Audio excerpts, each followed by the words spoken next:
और आज हम महत्वपूर्ण यहाँ पर दोस्तों, यहाँ पर लाइट अपनी गोल हो गई थी, है ना, अपनी क्लास नहीं हो पाई थी, लेकिन अब हम यहाँ से स्टार्ट कर रहे हैं 200 नंबर से। ठीक है, सभी लोग लाइक कर दो जल्दी से और स्टार्ट करते हैं। तात्विक दृष्टि से ना तो हम इन्हें कबीर को पूरे अद्वैतवादी कह सकते हैं और ना एकेश्वरवादी। कबीर से संबंधित विचार किसका है? सभी लोग बताइए जल्दी से, चयन करो फटाक से। 200 नंबर का शानदार क्वेश्चन है। निराला का कथन है, माता प्रसाद गुप्त का है, रामचंद्र शुक्ल का है, किसका है? 200 नंबर का शानदार क्वेश्चन है और सभी लोग बता रहे हैं कि सर ना तो कबीर को पूरा अद्वैतवादी कह सकते हैं और ना ही एकेश्वरवादी। एक कथन चयन करना, एक कथन किसका है? सभी लोगों ने बताया कि सर एक कथन है रामचंद्र शुक्ल का। रामचंद्र शुक्ल, डी नंबर आपका सही होगा यहां पर, रामचंद्र शुक्ल का। ठीक है, अगला क्वेश्चन, रासो लोक प्रचलित नाट्य रास से निकला हुआ प्रतीत होता है। रासों के बारे में कथन कहा गया कि रासो लोक प्रचलित नाट्य रास से निकला हुआ प्रतीत होता है। तो चयन करिए, बताएं। रासो लोक प्रचलित नाट्य रासों से निकला हुआ प्रतीत होता है। निकला हुआ, कौन निकला हुआ? हजारी प्रसाद निकला हुआ। कौन? अपन बोलते ना मेरा बच्चा निकल गया है ना, तो निकला हुआ प्रतीत होता है। कौन? बोले बच्चा। बच्चा निकला हुआ प्रतीत होता है। लोक प्रचलित है ना, लोक के प्रचलन से बच्चा निकला हुआ प्रतीत होता है। इस प्रकार से याद कर लेना। रासों से डी नंबर आपको बिल्कुल सही है ना। और आपको पता है कि बच्चे को भी रास नहीं आता, कई चीजें रास नहीं आती, है ना। नेक्स्ट क्वेश्चन है, आपको बताना मतिराम की सी रस स्निग्ध और प्रसाद पूर्ण भाषा रीति का अनुसरण करने वालों में बहुत ही कम मिलती है। एक कथन बताना है, मतिराम की सी। चयन करिए। दूसरा नंबर का क्वेश्चन है, 202 नंबर का क्वेश्चन है। बताइए हरिश्चंद्र जी, सुषमा जी, जल्दी से बताएं, चयन करें। और दोस्तों अपनी जो छुट्टी रहेगी वो 23 तारीख को तो अपना रविवार है ना, तो 23 तारीख से लेकर के 27 तारीख तक ये अपनी क्या रहेगी? क्लास की छुट्टी रहेगी। ठीक है, 9 वाली क्लास यथावत आएगी, प्रीमियर क्लास आएगी 9 वाली, है ना। तो यहां पर याद रख लेना, तो 23 से 27। ठीक है, मतिराम की सी रस स्निग्ध और प्रसाद पूर्ण भाषा रीति का अनुसरण करने वालों में बहुत ही कम मिलती है। ये कथन 202 नंबर का क्वेश्चन है और उत्तर है कि सर ये कथन है रामचंद्र शुक्ल का। बी नंबर आपका बिल्कुल सही है। ठीक है, संदेश रासक की तरह बीसल देव रासो एक गेय काव्य है, एक कथन किसका है? 203 नंबर का क्वेश्चन है। बताओ, संदेश रासक की तरह बीसल देव रासो एक गेय काव्य है। 27 तक छुट्टी रहेगी। संदेश रासक की तरह बीसल देव रासो एक गेय काव्य, कथन किसका है? डॉक्टर बच्चन से, विजय देव नारायण शाही, प्रेमचंद या फिर पंत। 23 तारीख से रहेगी और 23 से यानी कि परसों से, है ना, कल क्लास चलेगी। संदेश रासक की तरह बीसल देव रासो एक गेय काव्य है, ये कथन किसका है? कथन बताना है। 203 नंबर का क्वेश्चन है और 203 नंबर का शानदार क्वेश्चन है कि सर संदेश रासक की तरह बीसल देव रासो भी गेय काव्य है ना। और गेय काव्य, बोले सर गेय काव्य तो बच्चों का काम है। गेय काव्य किसका काव्य है? ये बच्चों का है। बोले सर संदेश भेजना भी बच्चों का काम है। संदेश रासक बीसल देव रासो बच्चन से है। ये नंबर आपका बिल्कुल सही है। श्रृंगार रस के ग्रंथों में जितनी ख्याति और जितना मान बिहारी सस्ती का हुआ उतना और किसी का नहीं। इसका एक दोहा हिंदी साहित्य में एक रत्न माना जाता है, एक रत्न माना जाता है। बताइए जल्दी से। 204 नंबर का क्वेश्चन है, शानदार क्वेश्चन आपकी स्क्रीन पर। श्रृंगार रस के ग्रंथों में जितनी ख्याति और जितना मान बिहारी सस्ती का हुआ उतना और किसी का नहीं। इसका एक दोहा हिंदी साहित्य में एक रत्न माना जाता है। ये कथन किसका है? 204 नंबर का क्वेश्चन है। 204 नंबर के क्वेश्चन में आप सभी को बताना है कथन किसका है। बताइए जल्दी से। 204 में और 204 नंबर का सभी आंसर लगा रहा है कि सर ये कथन रामचंद्र शुक्ल जी का ही है। श्रृंगार रस के ग्रंथों में जितनी ख्याति और जितना मान बिहारी सतसई का हुआ उतना और किसी का नहीं। शुक्ल जी का है कथन, दादा कहेंगे ऐसा दादा। ठीक है, विद्यापति एक और अभट्ट में लिख रहे थे तो दूसरी ओर मैथिली में। कथन किसका है? अभट्ट और मैथिली। विद्यापति के बारे में 5 नंबर का क्वेश्चन, एक और अभट्ट में लिख रहे थे तो दूसरी ओर मैथिली में लिख रहे थे। 205 नंबर का शानदार क्वेश्चन, एक और अभट्ट में लिख रहे थे तो दूसरी ओर मैथिली में लिख रहे थे। ये कथन किसका है? कथन बताना है सुभाष चंद्र जी। विद्यापति एक और अभट्ट में लिख रहे थे तो दूसरी ओर मैथिली में। ये कथन है किसका? बच्चन सिंह का। बच्चन सिंह का कथन है। बी नंबर आपका सही है। विद्यापति जी के बारे में बी नंबर राइट आंसर है। ठीक है, बिहारी की रस व्यंजना का पूर्ण वैभव उनके अनुभवों के विधान में दिखाई पड़ता है। बिहारी की रस व्यंजना का पूर्ण वैभव उनके अनुभवों के विधान में दिखाई पड़ता है। 206 नंबर का क्वेश्चन है। पवन कुमारी जी बताइए जल्दी से। 206 में शानदार क्वेश्चन, बिहारी की रस व्यंजना का पूर्ण वैभव उनके अनुभवों के विधान में दिखाई पड़ता है। ये कथन किसका है? ये कथन यानी कि 206 नंबर का क्वेश्चन है। 206 का कौन कौन सही उत्तर बता रहा है? 6 नंबर में बिहारी की सी रस व्यंजना, जल्दी से बताइए। ये रामचंद्र शुक्ल का कथन है। सी नंबर आपका बिल्कुल सही हो जाएगा, सी नंबर। ठीक है, बहुत बढ़िया। अगला क्वेश्चन है, साहित्य की भाषा लोक भाषा से बनती है और लोक भाषा भी साहित्य से प्रभावित होती रहती है दोस्तों। दोनों में द्वंद्वात्मक संबंध होता है। कथन के साहित्य की भाषा लोक भाषा से बनती है और लोक भाषा भी साहित्य से प्रभावित होती रहती है। तो अब बताइए कथन किसका है? चयन करिए। 207 नंबर का शानदार क्वेश्चन है। कथन बताना है आपको 207 में। और 207 का कथन क्या है? लोक भाषा साहित्य की भाषा लोक भाषा से बनती है और लोक भाषा भी साहित्य से प्रभावित होती रहती है ना। तो यहां पर डबल बात हो गई है और डबल बात बच्चन से अपन को याद कर लेना। ये कथन है, साहित्य की लोक भाषा, साहित्य की भाषा लोक भाषा से बनती है और लोक भाषा साहित्य से प्रभावित होती रहती है। यानी कि आपका जो यहां पर आपको याद रख लेना है डॉक्टर बच्चन सिंह का कथन है। बहुत बढ़िया। प्रेम की तन्मयता की दृष्टि से आलम की गणना रसखान और घनानंद की कोटि में ही होनी चाहिए। ये प्रोमन्न है ना, प्रोन्मत्त कवि थे, अपनी तरंग के अनुसार रचना करते थे। इसी से इनकी रचना में हृदय तत्व की प्रधानता है। प्रेम की पीर या इश्क का दर्द इनके एक एक वाक्य में भरा पाया जाता है। ये कथन किसका है ना।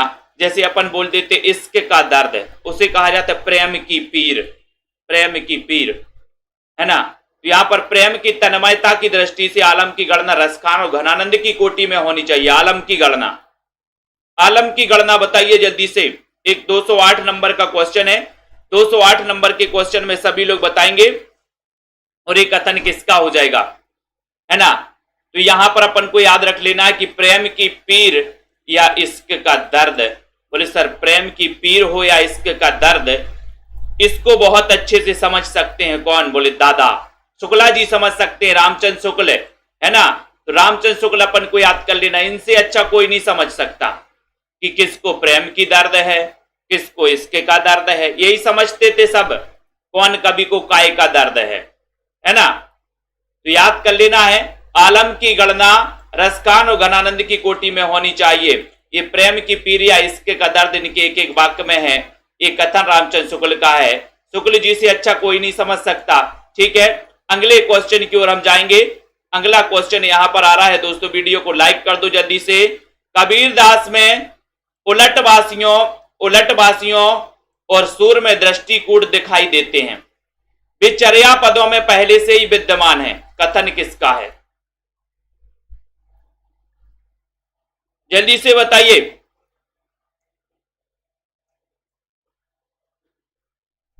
हाँ, पद्माकर भी।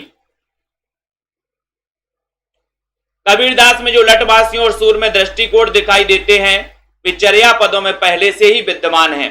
ये कथन किसका है? ये कथन बताना है। उलटवासियों और सूर में दृष्टिकोण दिखाई देते हैं, चर्या पदों में पहले से विद्यमान है। 209 नंबर का क्वेश्चन है। और आपको पता है उलटबासी, है ना, आपको पता है बच्चे उलटबासी ज्यादा करते हैं। बच्चों को बोलो कि हम मार देंगे, बच्चा उलट के बोलेंगे हम भी मार देंगे, है ना। तो बच्चे क्या करते हैं, उलटबासी ज्यादा करते हैं। बोले सर बच्चे, तो कबीरदास में जो उलटबासियों और सूर में दृष्टिकूट दिखाई देते हैं, है ना, ये कथन बच्चन से का है। आ नंबर आपका शानदार क्वेश्चन हो जाएगा। उसके बाद आते हैं तुलसी की विलक्षण प्रतिभा इस बात में है कि उन्होंने भक्त और रचनाकार की भूमिकाओं का एक साथ सफल निर्वाह किया है। भक्त और रचनाकार, भक्त मूलतः देवी शक्ति के किसी स्वरूप में आस्था रखता है, जबकि रचनाकार अपनी नास्तिकता के बाद एक मूलतः यही गया धर्मनिरपेक्ष कर्म में प्रवृत्त होता है। ये कथन किसका है? तुलसी की विलक्षण प्रतिभा इस बात में है कि उन्होंने भक्त और रचनाकार की भूमिका 210 नंबर का क्वेश्चन है। ये कौन कहेगा बताइए, कौन कहेगा? जिसको क्या पता होगा? बोले सर जिसको स्वरूप पता होगा वो ही कहेगा कि भक्त और रचनाकार की भूमिका निभाई है। भाई उनको पता है स्वरूप किसका, तुलसी का स्वरूप पता है ना। तुलसी का स्वरूप पता है तो उन्होंने बता दिया कि इन्होंने भक्त और रचनाकार दोनों की भूमिका निभाई है। किसने? तुलसी ने।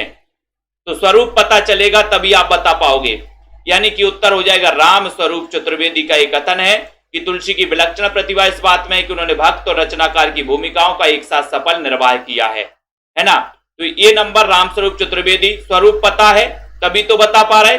विद्यापति पदावली को आध्यात्मिक कहना, खजुराहो के मंदिरों को आध्यात्मिक कहना है। 211 नंबर का क्वेश्चन है, बहुत ही अच्छा क्वेश्चन है। विद्यापति पदावली को आध्यात्मिक कहना, खजुराहो के मंदिरों को आध्यात्मिक कहना है, ये कथन किसका है?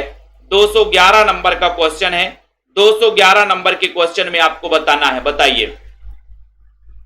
बताइए जल्दी से। खजुराहो के मंदिरों को आध्यात्मिक कहना, ये कथन किसका है? कौन कहेगा ऐसा कथन?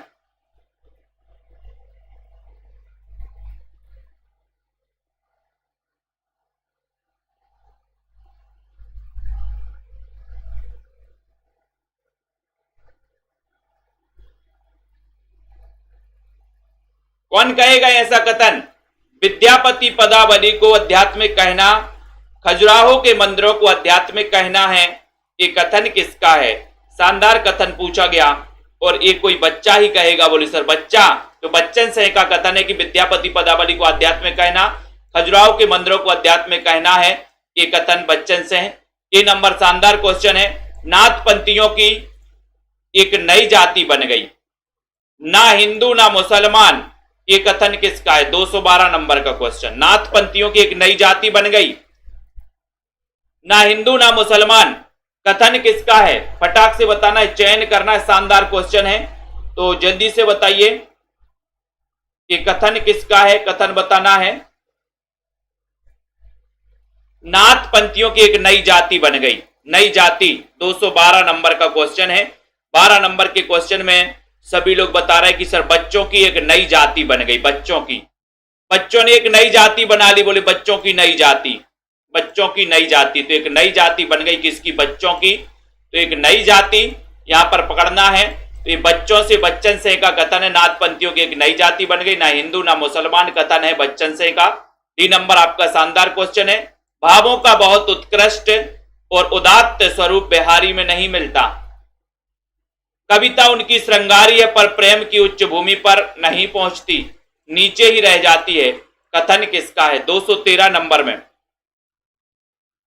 बताइए। भावों का बहुत उत्कृष्ट और उदात्त स्वरूप बिहारी में नहीं मिलता, कविता उनकी श्रृंगारी है पर प्रेम की उच्च भूमि पर नहीं पहुंचती, नीचे रह जाती है, नीचे ही रह जाती है, ये कथन किसका है?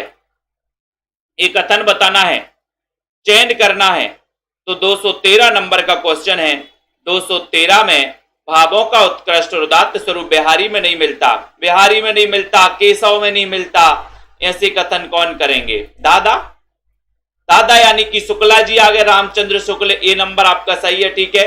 उनकी श्रृंगारी, है ना, कविता उनकी श्रृंगारी है पर प्रेम की उच्च भूमि पर नहीं पहुंचती, नीचे ही रह जाती। ये सब रामचंद्र शुक्ल बताते हैं कि प्रेम की उच्च भूमि पर पहुंची है कि नहीं पहुंचे, है ना। तो यहां पर ये नंबर आपका बिल्कुल सही है। राम भक्ति काव्य में तुलसी के बाहर कुछ है वह निस्तेज है, निष्प्रभ है, कथन किसका है। राम भक्ति काव्य में अगर तुलसी के बाहर कुछ है तो वह निस्तेज है, निष्प्रभ है, उसका कोई प्रभाव नहीं है। 214 नंबर का शानदार क्वेश्चन है, सभी लोगों को आंसर बताना है और ये कथन किसका होगा बताओ। बोले सर बच्चा बच्चा भी तुलसीदास जी के बारे में बोलता है कि तुलसीदास राम भक्ति धारा के महान कवि हैं, है ना। तो राम भक्ति काव्य में तुलसी के बाहर जो कुछ है वह निस्तेज है, निष्प्रभ है ना। तो ये अपन को याद कर लेना। 214 नंबर का क्वेश्चन है और 214 में ये कथन भी बच्चन सिंह का है। बच्चन सिंह का कथन सी नंबर, राम भक्ति काव्य में तुलसी के बाहर कुछ है तो वह निस्तेज है, निष्प्रभ है, कथन बच्चन सिंह का है। डॉक्टर सी नंबर आपका बिल्कुल सही है। घनानंद साक्षात रसमूर्ति हैं और ब्रजभाषा काव्य के प्रधान स्तंभों में है, कथन किसका है। 215 नंबर का क्वेश्चन है, जल्दी से बताइए।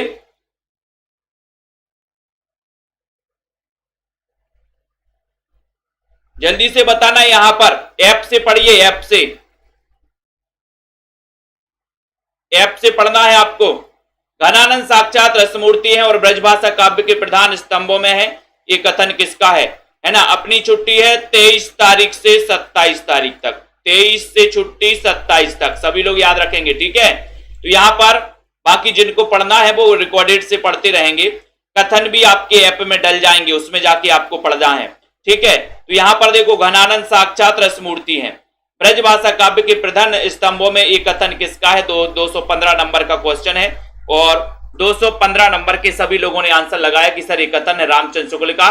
बी नंबर आपका शानदार क्वेश्चन है, रामचंद्र शुक्ल, ठीक है। अगला क्वेश्चन है, सूफी काव्य में एक ही कवि है जायसी, शेष लकीर के फकीर हैं, शेष लकीर के फकीर हैं, बताओ। 216 नंबर का इतना अच्छा क्वेश्चन है। 216 में शेष लकीर के फकीर हैं, है ना। कई लोग बोलते हैं ना कि तुमने हमारे बच्चे को लकीर का फकीर बना दिया, तुमने हमारे बच्चे को लकीर का फकीर बना दिया, तुमने हमारे बच्चे को लकीर का फकीर बना दिया। तो शेष लकीर के फकीर हैं, शेष लकीर के फकीर हैं, मेरे बच्चे को लकीर का फकीर बना दिया, किसको, बच्चे को, है ना। तो यहां पर अपन को याद कर लेना है, ठीक है। तो ये बच्चे से हो जाएगा बच्चन सिंह का कथन, बी नंबर आपका सही है।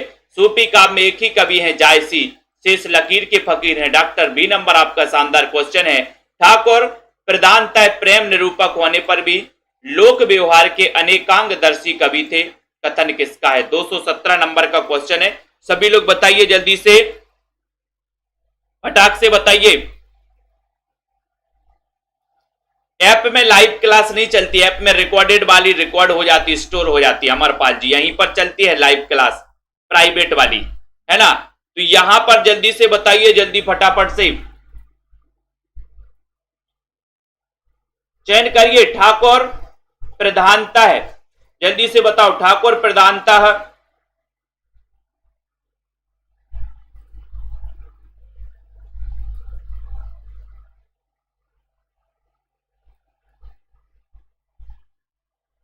जल्दी से चयन करिए। ठाकुर प्रधानतः प्रेम निरूपक होने पर भी लोक व्यवहार के अनेकांगदर्शी कवि थे। 217 में और 217 में ये जो कथन है वो कथन है रामचंद्र शुक्ल का, यानी कि आ नंबर आपका शानदार क्वेश्चन है, ए नंबर रामचंद्र शुक्ल, ठीक है। सूर सागर समाप्त होकर भी असमाप्त रहता है, ये कथन किसका है। बहुत अच्छा क्वेश्चन। सूर सागर समाप्त होकर भी असमाप्त रहता है, असमाप्त रहता है, कथन किसका है। शानदार कथन पूछा गया है, सूर सागर समाप्त होकर भी असमाप्त रहता है, डॉक्टर बच्चन सिंह, निराला, नंदुलाल वाजपेयी, डॉक्टर देवराज। 218 नंबर का बहुत ही शानदार क्वेश्चन है, सूर सागर समाप्त होकर भी असमाप्त रहता है, कथन, कथन बताना है और ये कथन किसका है। सूर सागर, सूर सागर समाप्त होकर भी असमाप्त रहता, असमाप्त, है ना। बोले सर ये कथन तो बच्चन सिंह का ही है, सूरसागर समाप्त होकर भी असमाप्त रहता है। किसका? बोले बच्चों का सूरसागर समाप्त होकर भी असमाप्त रहता है। बच्चों का सूरसागर समाप्त होकर भी, किसका? बच्चों का। बच्चों का सूरसागर समाप्त होकर भी असमाप्त रहता है, बच्चों का। तो ये कथन बच्चन सिंह का हो जाएगा। ठीक है, अगले क्वेश्चन की ओर हम जाएंगे। अगला क्वेश्चन आपकी स्क्रीन पर आ रहा है, बहुत ही बढ़िया तरीके से आ रहा है। ठीक है, यहां पर आते हैं दोस्तों, ऋतु वर्णनों में द्विजदेव के हृदय का उल्लास उमड़ पड़ता है। कथन किसका है? ऋतु वर्णनों में द्विजदेव के हृदय का उल्लास उमड़ पड़ता है। 219 नंबर में 219 नंबर का कथन है, ऋतु वर्णों में द्विजदेव के हृदय का उल्लास उमड़ पड़ता है। कथन किसका है? निराला का, कामता प्रसाद गुरु, हजारी प्रसाद द्विवेदी, रामचंद्र शुक्ल का। 219 का शानदार क्वेश्चन है और 219 में सभी लोग आंसर बता रहे हैं कि सर ऋतु वर्णनों में द्विजदेव के हृदय का उल्लास उमड़ पड़ता है, ये कथन है। ये कथन किसका है? ये कथन 219 में, और 219 में कथन रामचंद्र शुक्ल का है। डी नंबर आपका सही है, डी नंबर बहुत बढ़िया। आधुनिक शब्दावली में हनुमान वाहक मृत्यु पीड़ा की चीख कहां, आधुनिक शब्दावली में हनुमान वाहक मृत्यु पीड़ा की चीख कही जाएगी, कही जाएगी। ये कथन किसका है? कही जाएगी, बताइए। आधुनिक शब्दावली में हनुमान वाहक मृत्यु पीड़ा की चीख कही जाएगी। डॉक्टर देवराज बच्चन से 220 नंबर का क्वेश्चन है, बताइए। बोले सर मृत्यु की पीड़ा की चीख, मृत्यु की पीड़ा की चीख किसने सुनी? है ना, बच्चों ने सुनी। मृत्यु की पीड़ा की चीख किसने सुनी? बच्चों ने। तो डॉक्टर बच्चन से डी नंबर आपका शानदार क्वेश्चन है, मृत्यु की पीड़ा की चीख बच्चों ने सुनी है। डी आपका बहुत ही बढ़िया क्वेश्चन है। ठीक है, हम पंडित महावीर प्रसाद द्विवेदी को पद रचना की एक प्रणाली के प्रवर्तक के रूप में पाते हैं। कथन किसका है? शानदार कथन है और जल्दी से बताइए, चयन करिए दोस्तों। हम पंडित महावीर प्रसाद द्विवेदी को पद रचना की एक प्रणाली के प्रवर्तक के रूप में पाते हैं। कथन किसका है? 221 नंबर का शानदार कथन है। 221 में हम पंडित महावीर प्रसाद द्विवेदी को पद रचना की एक प्रणाली के प्रवर्तक के रूप में पाते हैं। 221 नंबर का क्वेश्चन है। 221 नंबर के क्वेश्चन में आपको चयन करना है और आपका उत्तर है कि सर ये जो कथन है कि महावीर प्रसाद द्विवेदी को पद रचना की प्रणाली के प्रवर्तक के रूप में पाते हैं, ये कथन है रामचंद्र शुक्ल जी का। बी नंबर आपका बिल्कुल शानदार क्वेश्चन है। अगला क्वेश्चन है कि है पृथ्वीराज रासो एक राजनीतिक महाकाव्य है। दूसरे शब्दों में राजनीति की महाकाव्यात्मक त्रासदी है, महाकाव्यात्मक त्रासदी, यानी कि 222 नंबर का क्वेश्चन है। 222 नंबर के क्वेश्चन में बताइए पृथ्वीराज रासो को महाकाव्यात्मक त्रासदी, राजनीति की महाकाव्यात्मक त्रासदी किसने कहा? तो बताइए।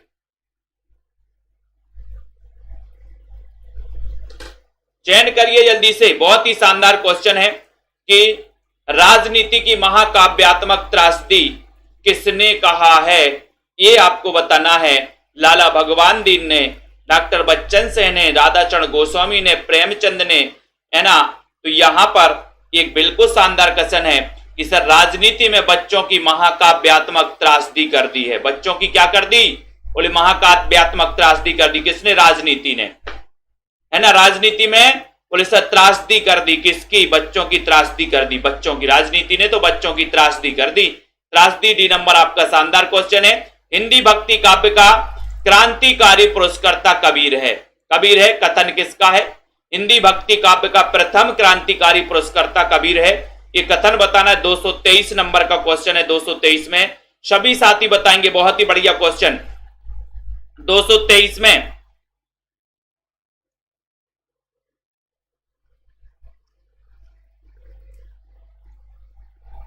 हिंदी भक्ति काव्य का प्रथम क्रांतिकारी पुरस्कर्ता कबीर है, ये कथन किसका है? 223 नंबर का शानदार क्वेश्चन है और ये अपन को क्रांतिकारी में अपन को याद रख लेना कि क्रांतिकारी कौन बनेंगे? बच्चे। बोले सर क्रांतिकारी बनेंगे। बच्चे क्या बनेंगे? क्रांतिकारी बनेंगे, बच्चे। तो यहां पर अपन को क्रांतिकारी पुरस्कर्ता कबीर हैं, ये कथन है। डॉक्टर बच्चन सिंह का डी नंबर आपका बिल्कुल सही है। बोले सर बच्चे क्या बनेंगे? क्रांतिकारी पुरस्कर्ता बनेंगे। बच्चे बनेंगे ना क्रांतिकारी पुरस्कर्ता, बहुत बढ़िया। अगला क्वेश्चन है बहु वस्तु स्पर्शनी प्रतिभा निराला जी में है, ये कथन किसका है? बहु वस्तु स्पर्शनी प्रतिभा निराला जी में है। 224 नंबर का क्वेश्चन है, सभी लोग चयन करेंगे। बहुत ही शानदार क्वेश्चन है, बताइए बहु वस्तु स्पर्शनी प्रतिभा निराला जी में कथन किसका है? 224 में। आज लाइट बहुत परेशान कर रही है दोस्तों दिन भर से, है ना। तो यहां पर 224 नंबर का शानदार क्वेश्चन है और सभी लोग आंसर जा रहा है कि सर बहु वस्तु स्पर्शनी प्रतिभा एक ही व्यक्ति में थी और वो थे कौन? रामचंद्र शुक्ल। ये बहु वस्तु को स्पर्श करने वाले थे, है ना, बहुत सारी चीजों को जानने वाले थे। आ नंबर आपका सही है। उपन्यास का मोटापा उसके स्वास्थ्य पर वैसा ही असर डालता है जैसे मनुष्य का मोटापा, एक कथन बताना 225 नंबर में। उपन्यास का मोटापा उसके स्वास्थ्य पर वैसा ही असर डालता है जैसे मनुष्य का मोटापा। 225 नंबर का शानदार क्वेश्चन है। 225 में सभी लोग आंसर बताएंगे और आपका उत्तर है कि सर हमारे बच्चे में मोटापा बहुत है। मोटापा है, बोले बच्चे में मोटापा है। किसको मोटापा है? बोले हमारे बच्चे को मोटापा हो गया है। मोटापा यानी बी नंबर। उपन्यास का मोटापा उसके स्वास्थ्य पर वैसा ही असर डालता है जैसे मनुष्य का मोटापा, कथन है डॉक्टर बच्चन सिंह का। बी नंबर आपका शानदार क्वेश्चन है। विलक्षण बात यह है कि आधुनिक गद्य साहित्य की परंपरा का प्रवर्तक नाटकों से हुआ। बताओ, विलक्षण बात यह है कि आधुनिक गद्य साहित्य की परंपरा का प्रवर्तन नाटकों से हुआ है, कथन किसका? बहुत ही शानदार क्वेश्चन है। वीडियो को लाइक कर दीजिए और दोस्तों इतना शानदार क्वेश्चन आपसे पूछा गया है, फटाफट से लाइक करिए जल्दी से।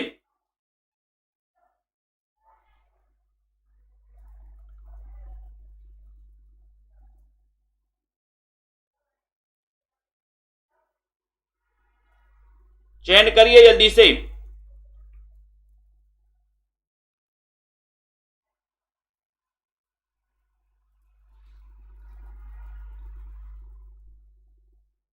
और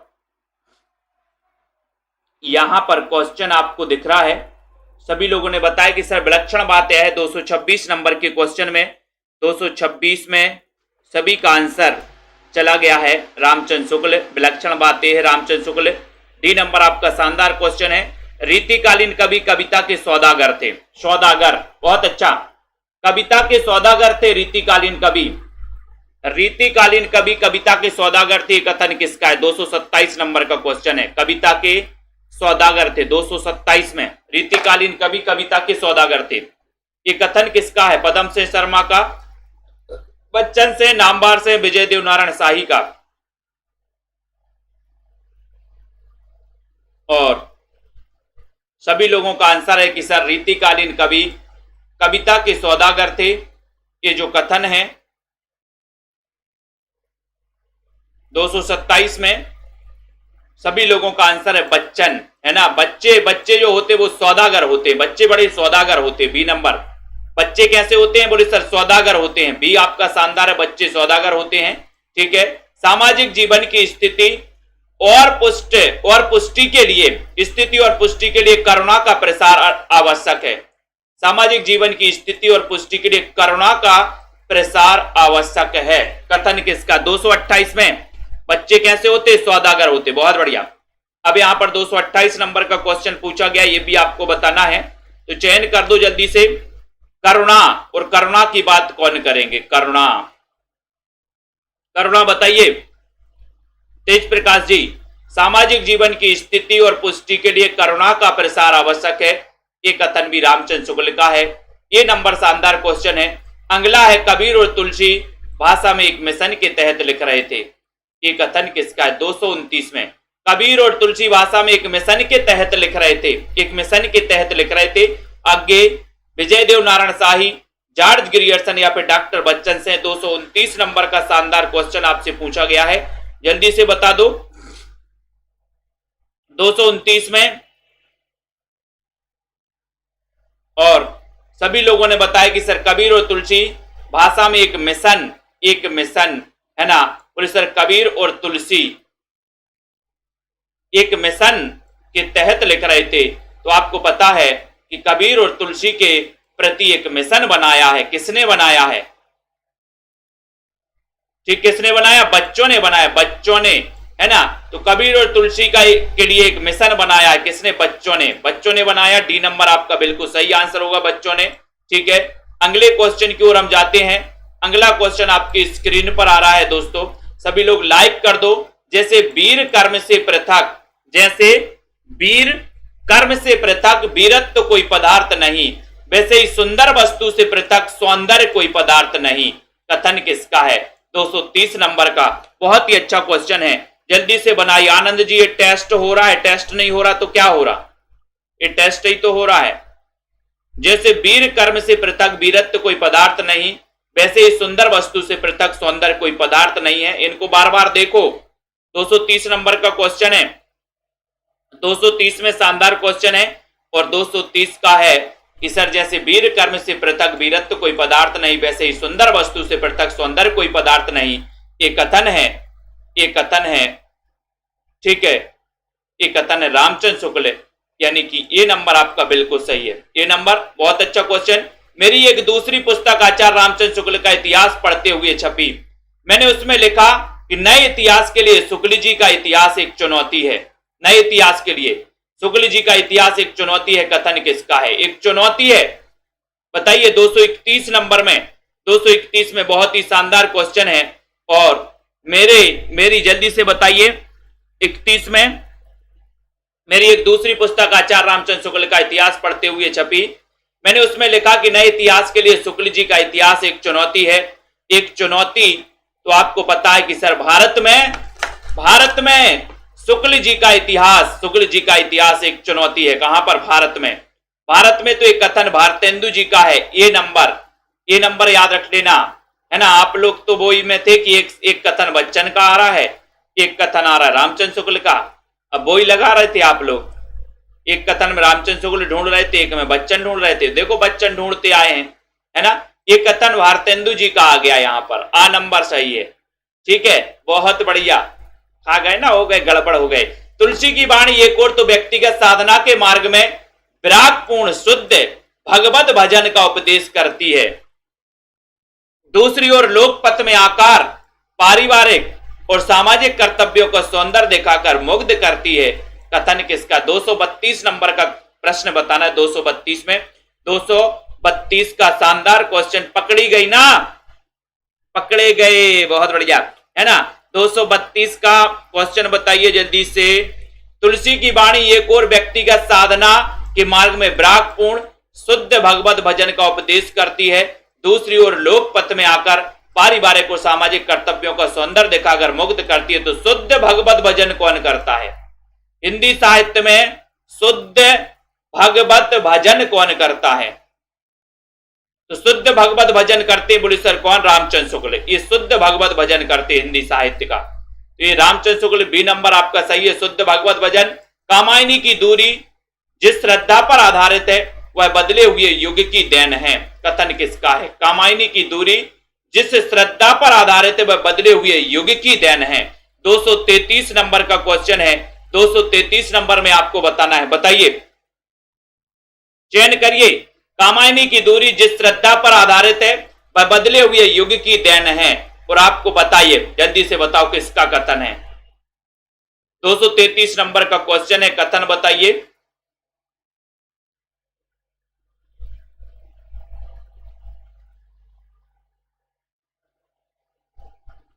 कामायनी की दूरी जिस श्रद्धा पर आधारित है वह बदले हुए युग की देन है।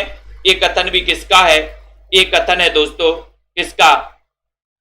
बच्चन का। बच्चन लगा दिए ना, बहुत बढ़िया। क्योंकि आपको पता है कि सर आजकल के जो बदले हैं बच्चे हैं ना, ये बदले हुए युग की देन है। आपको पता है बच्चे बहुत होशियार पैदा हो रहे हैं आजकल के। 1 साल के हो गए, उनको मोबाइल चाहिए, दिन भर मोबाइल, है ना। बोले सर ये बच्चे जो पैदा हो रहे हैं बदले हुए युग की देन है, बदले हुए युग की देन है ना।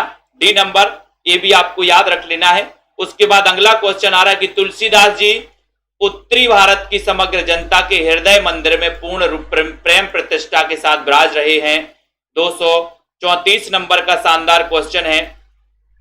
और 234 में सभी लोगों का आंसर है कि सर हृदय मंदिर में विराजमान है। तुलसीदास किसके हृदय मंदिर में विराजमान है ना? तो ये हृदय मंदिर में विराजमान है किसके? रामचंद्र शुक्ल के। तो ये कथन जो हृदय मंदिर वाला कथन है, तुलसीदास उत्तरी भारत की समग्र जनता के हृदय मंदिर में पूर्ण प्रतिष्ठा के साथ विराज रहे हैं। कथन ये नंबर रामचंद्र शुक्ल का है। अगला है रीतिकालीन कवि कविता के सौदागर थे। देव ने सुकवि को कविता का सौदागर कहा है। ये 235 नंबर का क्वेश्चन है। 235 में सभी लोग बता दो जल्दी से। 235 बताओ। रीतिकालीन कवि कविता के सौदागर थे। देव ने सुकवि को कविता का सौदागर कहा है। और सौदागर के बारे में तो अपन ने पढ़ा ही है कि सर सौदागर होते, आजकल के बच्चे तो सौदागर होते हैं। बच्चे क्या होते? सौदागर होते कि नहीं? मम्मी से बोलते हैं कि ये टॉफी दोगे तभी हम काम करेंगे, है ना? बोले मुझे मोबाइल दिलाओगे तभी हम पढ़ाई करेंगे, मुझे साइकिल दिलाओगे तभी। सौदागर होते आजकल के बच्चे। तो सौदागर से अपन को बच्चन से याद कर लेना, ठीक है। उसके बाद कविता को जीवन और जगत की अभिव्यक्ति किसने कहा? कविता को जीवन और जगत की अभिव्यक्ति किसने कहा? 236 नंबर का। 236 में बता दीजिए जल्दी से। 236 का बहुत ही शानदार क्वेश्चन है और सभी लोग बहुत ही अच्छा क्वेश्चन बता रहे हैं कि सर कविता को जीवन और जगत की अभिव्यक्ति किसने कहा? तब आपका राइट आंसर होता है कि सर कविता को जीवन और जगत की अभिव्यक्ति कहा है आचार्य शुक्ल जी ने, रामचंद्र शुक्ल जी ने। ये नंबर आपका शानदार क्वेश्चन है। अगला क्वेश्चन है पहले आदिकाल, मध्यकाल और आधुनिक काल की संज्ञाओं को ले इस तरह काल विभाजन अब पुराना पड़ गया। ये कथन किसका है? काल विभाजन पुराना पड़ गया। 237 नंबर का क्वेश्चन है। 237 में सभी लोग बताएंगे और बोले सर बच्चों का काल विभाजन पुराना पड़ गया। बच्चों का काल विभाजन क्या हो गया? पुराना पड़ गया। बच्चों का काल विभाजन क्या हो गया? हाँ, अब तो मोबाइल। तो बच्चों का काल विभाजन पुराना पड़ गया, पुराना। तो अब डॉक्टर बच्चन से डी नंबर, बच्चों का काल विभाजन पुराना पड़ गया। बहुत बढ़िया, ठीक है। अगले क्वेश्चन की ओर जाएंगे। हिंदी में समालोचना के सूत्रपात का श्रेय बालकर्ण भट्ट और बद्रीनारायण चौधरी प्रेमघन को माना है। ये कथन बताइए किसने माना है? हिंदी में समालोचना के सूत्रपात का श्रेय बालकर्ण भट्ट और बद्रीनारायण चौधरी प्रेमघन को माना है। किसने? नीलम जी, प्रियंका जी बताइए। 238 नंबर का क्वेश्चन है। रीता कांत जी 238 में शानदार क्वेश्चन है और आपको पता ही है कि सर ये रामचंद्र शुक्ल ने माना है। 7 नंबर आपका शानदार क्वेश्चन है। अगला क्वेश्चन है भाषा की दृष्टि से 1000 से 1400 ईस्वी का समय महत्वपूर्ण है। ये कथन बताओ। 239 भाषा की दृष्टि से 1000 से 1400 ईस्वी का समय महत्वपूर्ण है। ये कथन किसका है? कथन बताना है। बहुत ही शानदार क्वेश्चन है। हाँ, दिवाली में सारे कथनों को याद करना है ना, नहीं तो क्या हो जाएगा, समझ जाना क्या हो जाएगा। भाषा की दृष्टि से 1000 से 1400 ईस्वी का समय महत्वपूर्ण, ये कथन किसका है? 239 नंबर का क्वेश्चन है और सभी लोगों का शानदार क्वेश्चन आना चाहिए। 240 से फिर अपन बाद में पढ़ेंगे, कल पढ़ेंगे, है ना। उत्तर है कि सर ये भाषा की दृष्टि से 1000 से 1400 का समय है, वो बच्चन से अपन को याद कर लेना है, ठीक है। ये याद रख लेना, क्योंकि 1 से लेके 14 तक बच्चे भाषा सीखते हैं। भाषा सीखते कि नहीं सीखते? 1 से लेके 14 तक बच्चे भाषा सीखते हैं। तो 1 से 1000 और 14 से 14000, 1000 से लेके 14000 तक बच्चे, यानी कि सी नंबर आपका शानदार क्वेश्चन है, ठीक है। बहुत बढ़िया, अध्ययन करना है रेगुलर, इसी प्रकार से पढ़ते रहना है। सभी साथियों को धन्यवाद। जय हिंद।